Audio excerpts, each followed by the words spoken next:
আচ্ছা, তোমরা কি জানো কোন বিটিএস মেম্বারের দাদা দাদি এখনো বেঁচে রয়েছে? তো চলো আজকের ভিডিও থেকে সেটা আমরা জেনে নিব। ফার্স্টে জিন। তো আমাদের জিনোপার দাদি 2018 সালে মারা গেছেন, তবে জিনোপার দাদা এখনো বেঁচে আছে। আরএম লিডার যে আরএমের দাদা দাদি কেউ হয়তো এখনো বেঁচে নেই। জিহোপ আমাদের শানশানোপের জিহোপের দাদা বেঁচে নেই, তবে তার দাদি এখনো বেঁচে আছেন। রিসেন্টলি জিহোপের বোন জিহু তার ইউটিউব ব্লগে তাদের দাদিকে দেখিয়েছিল এবং বলেছিল তাদের দাদাই নাকি জিহোপের জিহুকে ছোট থেকে বড় করেছে।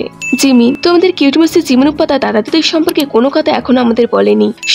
সুগাপ্পা দাদা দাদি বেঁচে আছে কিনা সেটা এখনো জানা যায়নি। জাংকুক তো আমাদের গোল্ডেন মার্কে জাংকুকুপ্পার দাদা দাদির সম্পর্কে কোনো তথ্য এখনো আমাদের দেয়নি, তবে সম্ভবত তার দাদা দাদি কেউ আর বেঁচে নেই। তো বিয়োপার দাদা দাদির সম্পর্কে জানার আগে তুমি যদি এই চ্যানেলে নতুন হয়ে থাকো তাহলে প্লিজ ভিডিওটিতে একটা লাইক দিয়ে চ্যানেলটিকে সাবস্ক্রাইব করে দিও। কমেন্টে অবশ্যই জানিও তুমি তোমার দাদাকে বেশি ভালোবাসো নাকি দাদিকে। তো তোমরা সব বিটিএস আর্মিরাই তো জেনে থাকবে আমাদের ভিওপাকে ছোটবেলা থেকে তার দাদি বড় করেছে এবং ভিওপা এর জন্য তার দাদিকে খুবই ভালোবাসে। তবে দুঃখের বিষয় এটাই যে ভিওপার দাদা বা দাদি কেউ এখন আর বেঁচে নেই।